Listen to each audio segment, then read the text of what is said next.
পাকিস্তানের সঙ্গে স্থলসীমান্ত বন্ধসহ ৫ সিদ্ধান্ত ভারতের। পাকিস্তানের সঙ্গে গুরুত্বপূর্ণ স্থলসীমান্ত বন্ধের ঘোষণা দিয়েছে ভারত। দেশটির পররাষ্ট্র সচিব বিক্রম মিসরি নয়াদিল্লিতে সাংবাদিকদের বলেন, আটারিওয়াঘা সীমান্ত অবিলম্বে বন্ধ করে দেওয়া হবে। তিনি জানান, যাদের কাছে বৈধ নথি রয়েছে তারা ১ মে এর আগে পাকিস্তানে ফিরতে পারবেন। NDTV, AFP. এদিকে পাকিস্তানের সঙ্গে সিন্ধু পানি বণ্টন চুক্তিও স্থগিত ঘোষণা করেছে দেশটি। অধিকৃত জম্মু কাশ্মীরের পেহেলগামে সন্ত্রাসী হামলায় ২৬ জন নিহতের পরদিন আজ এ ঘোষণা দিল দেশটি। বুধবার প্রধানমন্ত্রী নরেন্দ্র মোদী নেতৃত্বাধীন দেশটির মন্ত্রিসভার নিরাপত্তা বিষয়ক কমিটির জরুরি বৈঠকে এ চুক্তি বাতিলের সিদ্ধান্ত নেওয়া হয়েছে। ওই বৈঠকে পাকিস্তানের বিরুদ্ধে মোট ৫টি সিদ্ধান্ত নেওয়া হয়েছে। সিদ্ধান্তগুলো হল: ১. সিন্ধু পানিবণ্টন চুক্তি স্থগিত ঘোষণা। ভারত বলছে, পাকিস্তান যতদিন সীমান্তে সন্ত্রাস বন্ধ না করবে এবং সন্ত্রাসবাদকে সমর্থন ত্যাগ না করবে ততদিন এটি স্থগিত থাকবে।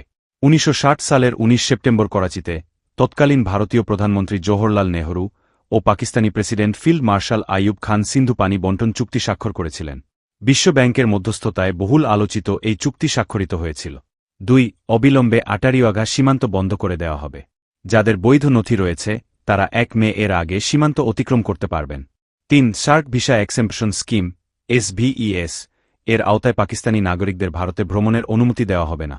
পাকিস্তানি নাগরিকদের অতীতে জারি করা যে কোনো SVES ভিসা বাতিল বলে গণ্য হবে। SVES ভিসায় বর্তমানে ভারতে থাকা পাকিস্তানি নাগরিকদেরও ৪৮ ঘণ্টার মধ্যে ভারত ছাড়তে বলা হয়েছে। ৪. নয়াদিল্লিতে পাকিস্তানি হাইকমিশনের সামরিক, নৌ ও বিমান উপদেষ্টাদের পার্সোনা নন গ্রাটা ঘোষণা করা হয়েছে। ভারত ছাড়ার জন্য ১ সপ্তাহ সময় পাবেন তারা। ইসলামাবাদের ভারতীয় হাইকমিশন থেকে প্রতিরক্ষা, নৌ ও বিমান উপদেষ্টাদের প্রত্যাহার করে নিচ্ছে ভারত। সংশ্লিষ্ট হাইকমিশনের এই পদগুলো বাতিল ঘোষণা করা হয়েছে। উভয় হাইকমিশন থেকে সার্ভিস অ্যাডভাইজারের ৫ জন সাপোর্ট স্টাফকেও প্রত্যাহার করার ঘোষণা দেওয়া হয়েছে। ৫. হাইকমিশনের সামগ্রিক লোকবল ৫৫ থেকে কমিয়ে ৩০ জনে নামিয়ে আনার সিদ্ধান্ত হয়েছে, যা ১ মে এর মধ্যে কার্যকর হবে। মঙ্গলবার বিকালে কাশ্মীরের পেহেলগামে সন্ত্রাসী হামলা হয়। অস্ত্রধারীরা জঙ্গল থেকে বের হয়ে পর্যটকদের ওপর গুলি চালাতে থাকেন। হামলায় ঠিক কতজন নিহত হয়েছেন তা আনুষ্ঠানিকভাবে প্রকাশ করা হয়নি। তবে নিরাপত্তা বাহিনীর সূত্র বার্তা সংস্থা AFPকে বলেছে, নিহত ব্যক্তির সংখ্যা অন্তত ২৬। পাকিস্তান ভিত্তিক নিষিদ্ধ সংগঠন লস্কর-ই তৈয়বার সহযোগী সংগঠন দ্য রেজিস্ট্যান্স ফ্রন্ট TRF মঙ্গলবার বিকালের হামলার দায় স্বীকার করেছে। এদিকে এ ঘটনায় পাকিস্তানের পক্ষ থেকেও নিন্দা প্রকাশ করা হয়েছে। দেশটির গণমাধ্যম জিও নিউজের এক প্রতিবেদনে বলা হয়েছে, অবৈধভাবে দখলকৃত জম্মু কাশ্মীরের পেহেলগামে হামলার ঘটনায় পাকিস্তান উদ্বিগ্ন।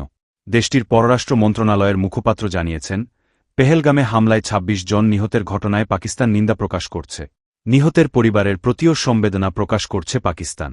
এ হামলাকে সন্ত্রাসী হামলা আখ্যা দিয়ে এ ঘটনায় তীব্র নিন্দা জানিয়ে ভারতের প্রধানমন্ত্রী নরেন্দ্র মোদীর উদ্দেশ্যে বার্তা দিয়েছেন বাংলাদেশের অন্তর্বর্তী সরকারের প্রধান উপদেষ্টা ড মুহাম্মদ ইউনুস। বার্তায় তিনি বলেন, কাশ্মীরের পেহেলগামে সন্ত্রাসী হামলায় প্রাণহানির ঘটনায় আমার গভীর সমবেদনা গ্রহণ করুন। আমরা এ জঘন্য হামলার তীব্র নিন্দা জানাই। আমরা আবারও নিশ্চিত করছি যে সন্ত্রাসবাদের বিরুদ্ধে বাংলাদেশের অবস্থান সবসময় দৃঢ়।